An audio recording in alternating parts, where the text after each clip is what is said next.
Vielen Dank, Victor. You're welcome. Thank you. It's a pleasure to be here today, and I'm going to do this in English. My German is not so fluent, but I hope that you're going to enjoy the presentation. First of all, I want to start explaining what a flipped classroom is. And basically, a flipped classroom is not blended. It's something that many people have used for many years, and probably you have used it sometimes.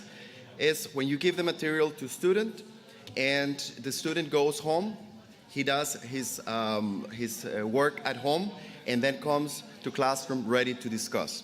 So traditionally, in any class,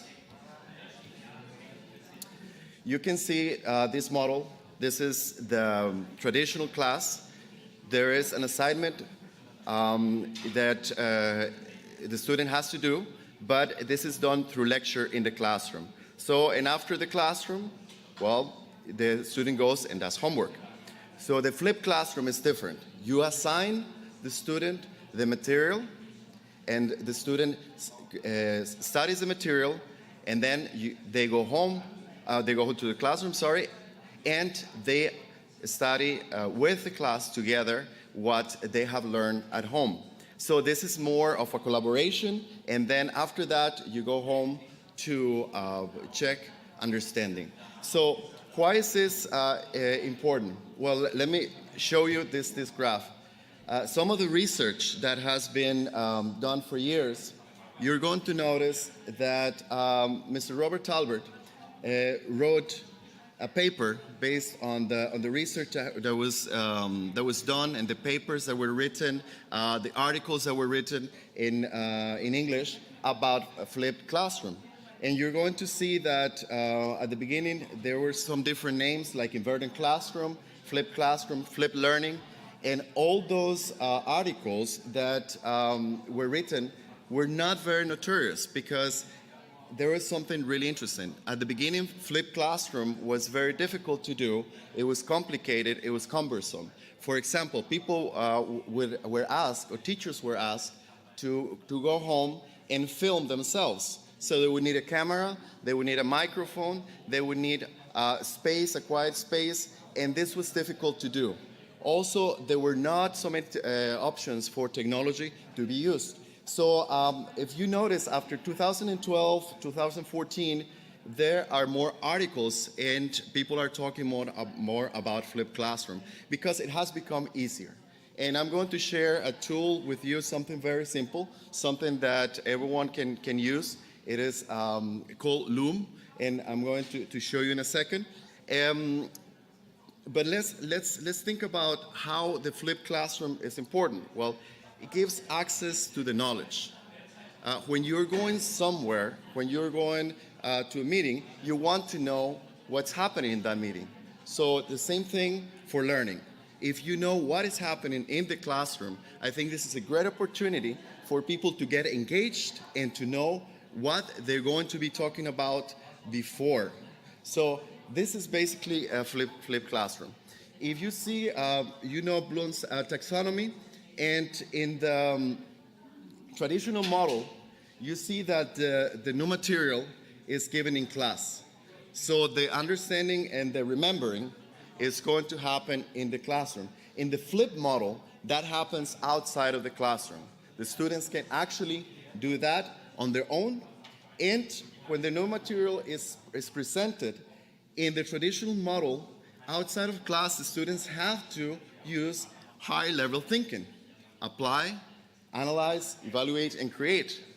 The idea with the flipped model is that those high-level thinking skills are practiced in the classroom. So this is where the flip means a lot for the student learning.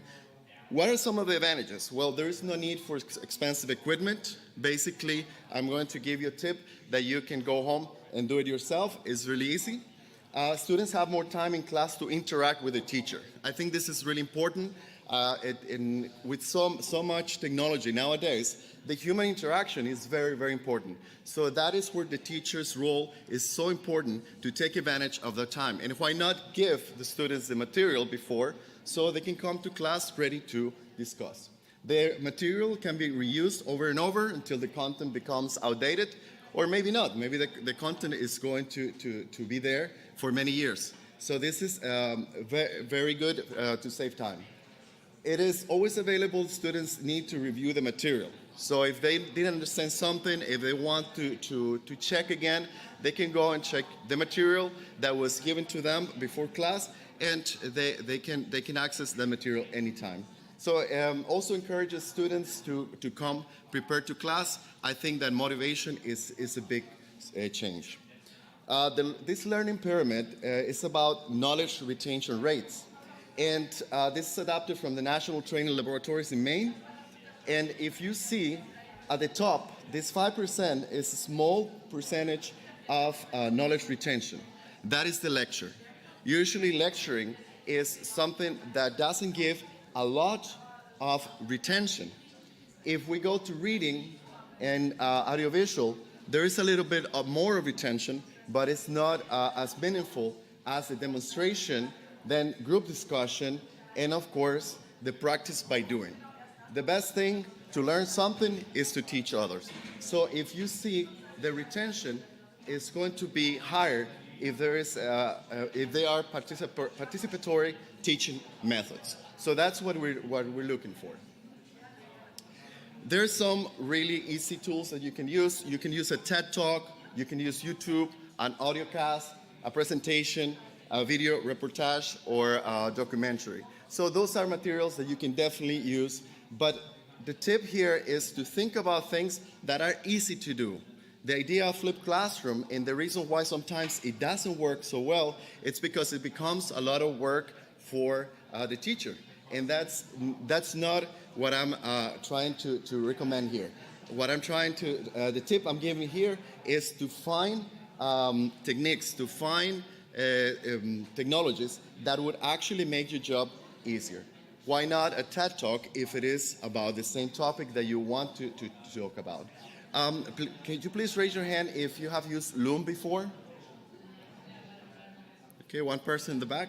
Okay, so Loom is a free software. Well, basically you access through internet, and I'm going to give an example of something that I did with Loom.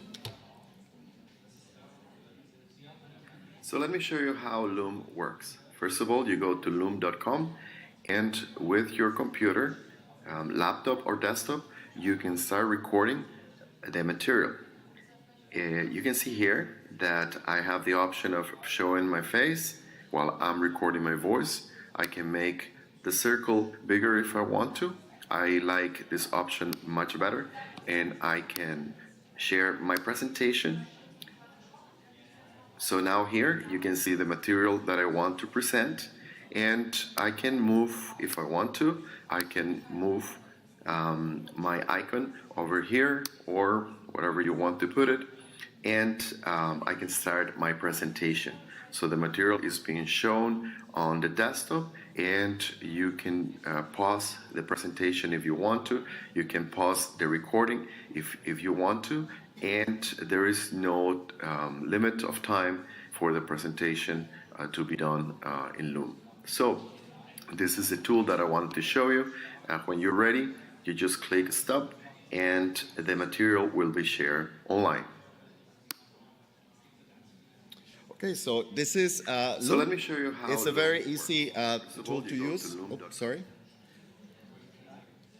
It doesn't want to go away.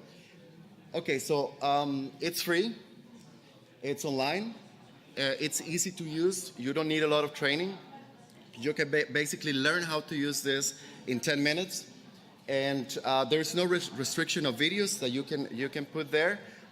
There is a number. They say that after 100 videos, the old ones are going to be erased. But imagine to create 100 videos for your class. Well, I think that's a lot of work. There are three options to record just your face if you just want to do a video of yourself talking. You can do it just a screen, or you can do both.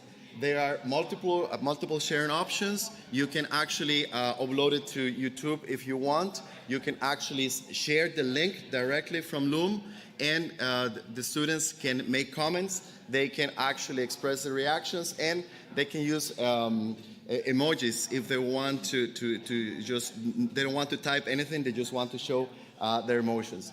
You can easily edit the video. It's not very difficult, and others can comment on your video. So this is one example of an easy tool that you can use to flip the classroom. It doesn't have to be complicated. It doesn't have to be difficult or expensive. Someone before lunch was mentioning about the technology that becomes very difficult. It comes this competition of who has the better computer, who has the better software, and sometimes that is really annoying when you don't have time to evaluate software, or you don't want to spend hundreds of euro, buying new software. This is just your computer, internet, and it's ready.